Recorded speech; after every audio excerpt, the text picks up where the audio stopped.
तर आज आपण आपल्या किचनमध्ये बनवत आहोत रसमलाई। आता सध्या कसे गरमीचे दिवस आहेत, गरमीच्या दिवसामध्ये अचानक दूध फाटलं आणि पाहुणे येणार असतील तर अशामध्ये गोड पदार्थ काय बनवायचा असा आपल्याला प्रश्न पडतो। तर याच फाटलेल्या दुधापासून आज आपण आपल्या किचनमध्ये रसमलाई बनवत आहोत। रसमलाई बनवण्यासाठी लागणारे साहित्य आहे फाटलेले दुधापासून बनवलेले पनीर। जर तुमच्याकडे फाटलेले दूध नसेल तर तुम्ही पनीर वापरू शकता। कॉर्नफ्लोअर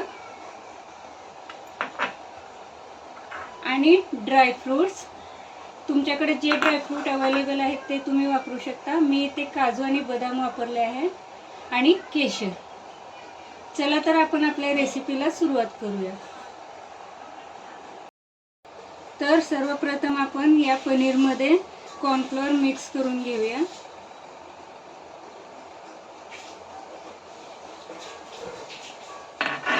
हे कॉर्नफ्लोअर पनीरमध्ये व्यवस्थित मिक्स करून घ्यायचे।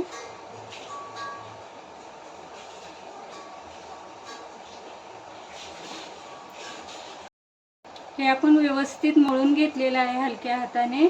आता आपण याचे छोटे छोटे गोळे बनवून घेऊया।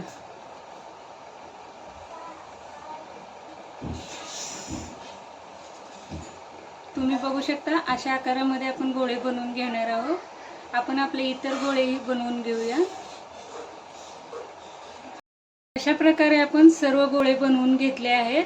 आता आपण यासाठी लागणारा पाक बनवून घेऊया। आता आपण पाक तयार करायला घेऊया। यासाठी गॅसवरती एक कढई घेतली, त्याच्यामध्ये आपण 1 कप पाणी घेतलं आहे आणि आता याच्यामध्ये 2 कप साखर घालून घेऊया।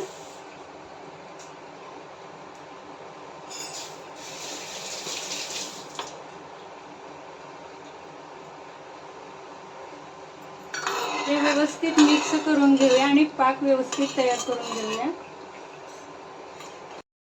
तुम्ही बघू शकता आपल्या पाकाला व्यवस्थित अशी उकळी आलेली आहे आणि त्यातील साखरही विरघळलेली आहे। आता आपण याच्यामध्ये तयार केलेली अंगूर रसमलाई टाकून घेऊया।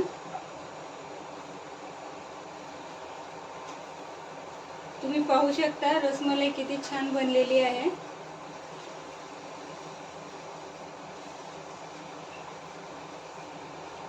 तुम्ही बघू शकता या पाकामध्ये टाकल्यानंतर आपली एकही रसमलाई फुटलेली नाही।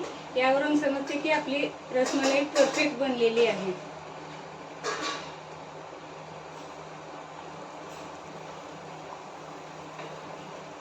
आपण सर्व रसमलाई याच्यामध्ये टाकून घेऊया।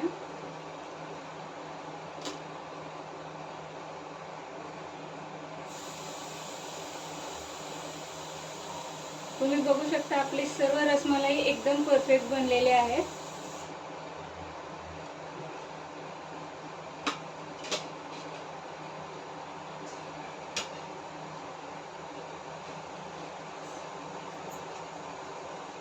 आता याच्यावरती आपण एक प्लेट झाकून ठेवूया। आपण आता हे 5 मिनिटांसाठी बंद ठेवणार आहोत। तुम्ही बघू शकता आपली रसमलाई छान अशी पाकामध्ये शिजत आहे आणि ते व्यवस्थित फुगलेलेही आहेत पाकामध्ये। आणखी थोड्या वेळासाठी आपण हे रसमलाई पाकामध्ये शिजण्यासाठी ठेवणार आहोत।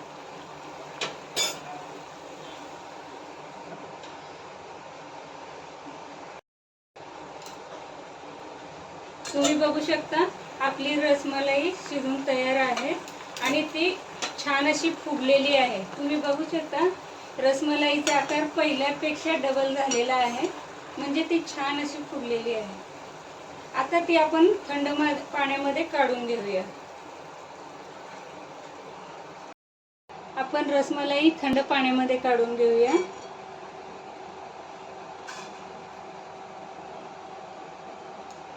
थंड पाण्यामध्ये रसमलाई काढल्यामुळे रसमलाई एकदम रबरासारखे बनणार नाहीत, ते सॉफ्टच राहतील। आपण सर्व रसमलाई काढून घेऊया।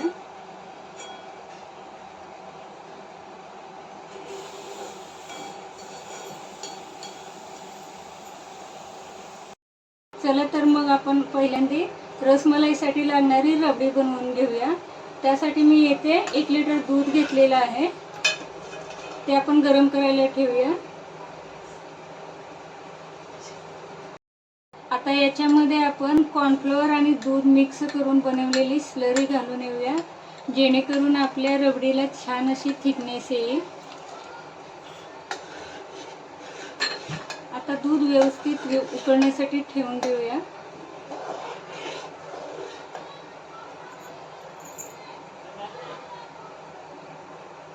आपल्या रबडीला छान असा कलर यावा म्हणून मी इथे फूड कलर वापरलेला आहे।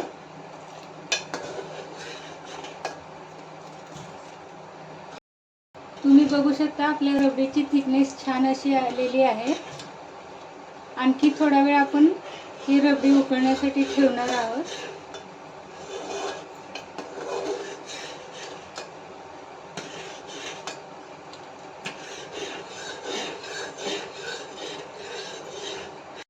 तुम्ही बघू शकता आपली रबडी तयार आहे।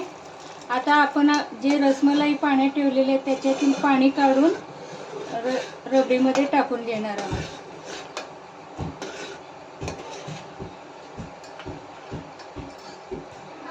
आपण एक एक रसमलाई या रबडीमध्ये टाकून घेऊया। आपण तसेच याच्यातील पाणीही काढून घेत आहोत।